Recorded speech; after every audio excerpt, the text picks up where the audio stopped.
Earlier this year, my very first video was on Luigi's Mansion 2 HD and its price. And I'm gonna put a card up in the corner now for you to go watch it, but please don't go watch it because it is a horrible video. It was one of my first videos I ever did. The audio was horrible, the background was horrible, the editing was okay. It wasn't that good, but I am just so excited that Luigi's Mansion 2 HD is out now and that I have finally finished it. I've beaten the game, and I'm here today to tell you, is Luigi's Mansion 2 HD worth the $60 price tag that I criticized back in my very first video? But before we dive into that, let's go ahead and put this game into perspective. Luigi's Mansion 2 or Dark Moon launched on March 20th, 2013 in the United States. It sold for $40 and was one of the 3DS's best games at the time. Luigi's Mansion 1 on the GameCube came out in 2001 and sold 3.3 million units. So it took over 10 years for there to be a legitimate sequel to the Luigi's Mansion game. And that sold about 6.48 million units on the 3DS. Dark Moon was very popular, but it had a ton of criticism from the people who really loved the first game. The most popular criticism was obviously the mission structure, and within the first couple mansions you can really get a feel for how annoying it can be for Professor Egad to just take you out of the game at a moment's notice. Another criticism that a lot of people had about Luigi's Mansion 2 was how its cartoony style really didn't seem to do the first game justice. Obviously, you look back at the GameCube, which was a lot more powerful console than the 3DS, and it was very gritty and realistic. All of the ghosts looked scary, the mansion's atmospheres were so much different than Luigi's Mansion 2, it was just entirely different in its art direction and style. Luigi's Mansion 2 took it in more of a Mario direction rather than its own type of direction. But does that necessarily mean it's a bad thing? I personally don't think so. I think this is one of those Wind Waker examples where a lot of people were really frustrated at the time with why it wasn't more realistic, but over time I think we'll see that the more cartoony style is going to fit it better in the long haul. I honestly do think that the most important part about going into this video and going into that game is to remember it is a 3DS game. So the purpose of it was to create a more mission-based structure so that way you could play it in bits and pieces on the go. Most people didn't sit down and play their 3DSs for hours and hours on end like you would with a home console. More likely, it was that they'd take it on the bus or on a little road trip. The philosophy of this entire game down to its very core is that 3DS handheld style, which of course can fit really well on the Switch depending on how you play your Switch. So graphically speaking, if you keep that in mind, it's really not that big of a deal, and honestly, even though Luigi's Mansion 3 looks way better than this game, I never once thought, oh, wow, this is really ugly. There were a couple times during cutscenes when you could really tell that the game was made for the 3DS and not for the Switch. Like there was one scene where a Toad would just absolutely stop his entire motion and not move at all, and it was kind of weird, but obviously if you go with it in mind that it was a 3DS game, you shouldn't be too disappointed in the graphical side of things. In fact, I would say that there were way more times that I actually thought, dang, this was a 3DS game? This is really pretty. More so than thinking, wow, this is a 3DS game, huh? They did a really good job of upscaling everything to this point. So now let's transition into the gameplay section of this, which is obviously the most important of any game. If you don't have any good gameplay and if your gameplay isn't fun, why bother? Luigi's Mansion 2 HD is a really fun game to play in bursts. I found myself sitting down going through mission by mission by mission, and sometimes I would just get absolutely burned out by the gameplay loop, because the 3DS game was made specifically for you to go in and out and in and out, and to not do it all in one sitting. So I would keep that in mind as you're grinding through. The main gameplay loop obviously is Luigi going from mansion to mansion and catching all of the ghosts to eventually get the pieces of the Dark Moon.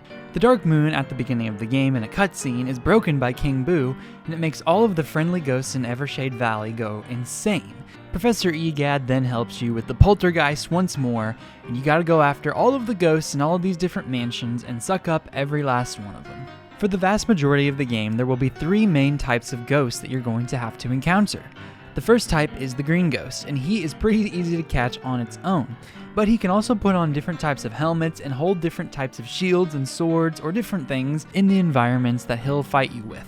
The next one is the big red ghost, and basically he's a bully. He's gonna come after you and punch you and smack you, and he's gonna clap and make you go backwards, and he typically takes up the most health out of all of these 3 main ghosts. The last one is the tiny blue one, and he slips and slides into all of these different cupboards and desks and all of these places where you would never expect him to be. He pops up and he throws different objects at you like fruits or balls or just different things in general. The way that Luigi catches all of these different ghosts is by making sure that they have nothing on them, like with the green ghosts. You're gonna have to wait for him to take off his helmet sometimes. You strike him with your light on the strobe bulb, and then you suck him back with the ZR button, and then you have to use your left stick to go back in whatever the opposite direction the ghost is trying to go in. Now early on, before you get any upgrades to your poltergeist, the only option you have is to suck them up like I just said, but also, if you hold them back long enough, you have the option to charge up your meter and press A. And pressing A will quickly drain all of the different points that all of these ghosts have to help suck them up faster. The very first mansion is really easy, and you really just have to get used to the controls and all of the different puzzles and styles of gameplay that this game presents you. And it is the worst offender of the Professor Egad method of just stripping you back out of the mansion whenever he wants and not letting you complete your mission objective. There's even one that honestly infuriated me, where you grab a gear and you go over to where the gear spot is, and Luigi's like, oh, I don't know how to do this. So then you have to go back, and Egad gives you a little thing to twist the gear on it, and it's kind of maddening, to be honest, at first. And then, once you move on from mansion to mansion, it gets significantly harder, particularly in the last mansion, which I will not spoil here, but let me just tell you, everything ramps up. The puzzles are way, way trickier than you would have ever anticipated. There's even like a boss rush type fight. It is very, very fun. The different mansion structures are pretty much the same. You go into each different mansion looking for a Dark Moon piece. You go mission by mission, doing different objectives, and a lot of them are just, hey, go here and get this. And sometimes you gotta fight ghosts along the way. But the fun part is really just the gameplay itself. It doesn't always make sense. You're not always going to think, oh, I understand why I'm getting this. You are just gonna be like, no, I'm here to play and have fun, not necessarily to make sense of the storyline or why I'm even here to begin with. Another interesting piece about this game is the boss fights. They're all incredibly different and unique. You're never going to come across one that fights the exact same way. The Dark Moon pieces are all hidden within this one really big ghost that you have to suck up 3 different times in order to get the piece. Sure, that is the same. But that ghost possesses other different objects, and you have to fight it in creative and different ways for each time. I remember specifically one ice monster where you have to go down a cavern with this bomb, and you have to bomb all of the different parts of his ice to get the piece in the middle. It's really, really fun. And in fact, the first mansion objectively is the worst one, but the boss fight is objectively the best one, besides perhaps the final fight. But it possesses a massive spider, and it goes all across the basement, and you have to find tricky and creative ways to burn the webs to get him down and to suck up the ghosts. Speaking of other types of ghosts, the boos are back in this game as well, and you have to find them using your different invisible lights. That's another ability that the first mansion gives you. It's called the Dark Light, and you can scan around the room looking for invisible objects. Once you actually find one that seems out of place, all these different blue bulbs come out of it, and you have to suck all of them up to restore it back to its former glory. But the reason that all of these objects are turning invisible to begin with is because of the boos that go around and turn them invisible with their powers. Putting these objects back to normal will give you some sort of different progression style or coins, or you get to fight the boo that made it invisible to begin with. It actually really helps with the gameplay loop and diversifying how much you actually do. In the first game, all you could really do was just suck up different things and look for coins and fight ghosts. Now on top of that, you have to look very carefully at the surroundings to see if there are any dark portions that look missing. You have to highlight that with your dark light and boom, you get a treasure. Speaking of treasures, wow, killing the segues today. There is a golden bone in almost every single level that you have to find, and if you do find it, and if you do happen to die in that level, the Polter Pup will bring you back to life and give you a second chance right where you left off. Otherwise, you have to start at the very beginning of the mission, which can be grueling in some of those later mansions. I remember in one of the final boss fights, right before the fight actually began, in the boss rush I was talking about earlier, it was absolutely insane, and I just kept getting hit after hit after hit, and I was so thankful that I had just happened to stumble upon the golden bone so that way I could be revived and continue fighting. Another thing about this game is that it just oozes with charm.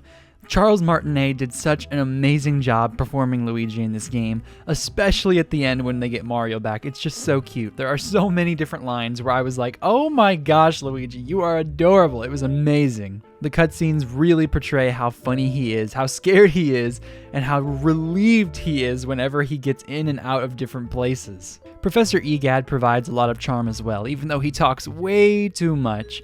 It's really funny to see him interact with Luigi in his little hut and being like, hey Luigi, you gotta go out there and do all of this incredibly dangerous and terrifying things while I sit here and laugh at you from home. It's really, really funny, and Professor Egad knows exactly what he's doing. As far as the missions themselves actually go, most of the time you're just looking around for the Dark Moon pieces wherever Egad tells you to go. Most of the time he'll be like, it's over here, and then the ghost will get in your way or make things invisible or cause you all sorts of trouble to get you where you want to go. For example, you'll have a key that you need to get into this one building and then Polterpup will steal it. Or you'll have to get into this one big tree, so you gotta spin the fan on the wheel to open it up, but the ghosts take all of the pieces of the wheel. It's different stuff like that that can feel a little tedious, but at the same time, it's like, okay, this is actually what the ghost would do. Sure, it's a little bit of padding by the developer's part, but it actually feels true to the actual game world. And another thing, the music in this game is top tier. It is one of my favorite soundtracks of all time, and you can really, really feel the love and care that went into every single corner of developing this game. It's such a passionate developer project. Do I recommend Luigi's Mansion 2? Absolutely. It's a really fun game, and if you're going through the series, you can't miss it. Can I recommend Luigi's Mansion 2 HD to you in good faith? Honestly, for $60, I just can't do it. It's such an amazing game, and if you've never played it before, I would consider giving it a shot if it goes down on sale, even $10 or so. But at $60, I can't tell you a reason I would think it's worth it. If you're going to pay $60 for a Luigi's Mansion game on Switch, buy Luigi's Mansion 3. It is so much better quality, the graphics are the best on the console, and the gameplay is so much more in-depth and fun. Luigi's Mansion 2 is developed for the 3DS. If you keep that in mind, you will be fine. But if you try to uphold it to the standards of the rest of the Nintendo Switch first-party games, you're going to be a little disappointed with the results, particularly because they don't do anything but upscale the game. There is not a single change made to any of this except for the graphics itself. So that is why I would tell you Luigi's Mansion 2 HD is really not worth the price. Not at all because of the game's quality, but because of the circumstances that surround the game's quality. I just can't get behind a game being $40, only being upscaled into HD, which is the bare minimum, and then being sold for $60. Like I said earlier with those different cutscenes, it really does look like all they did was upscale to HD. They could have easily animated the Toad or different things that look weird in these cutscenes to match modern hardware, but they didn't. All they did was put this game directly onto the Switch in HD. And it's not a bad thing necessarily, but for $60, I can't say that it's worth it. But I want to know, what do you think? Did you buy this game, or did the price deter you from buying it? Was it any good? What do you think about it? Did you play it on the 3DS and then pick it up on the Switch like I did? Or are you just never going to pick it up because you're not interested in the price tag to begin with? Please let me know all that and more down in the comments below. Don't forget to like and subscribe if you enjoyed today's content. Throughout the week, I put out shorts and community polls that you can take part in and have a good time with, so thank you so much for watching. My name is Ray, this has been Ray's Nintendo Talk, and I'll see y'all in the next video. Have a great day, y'all.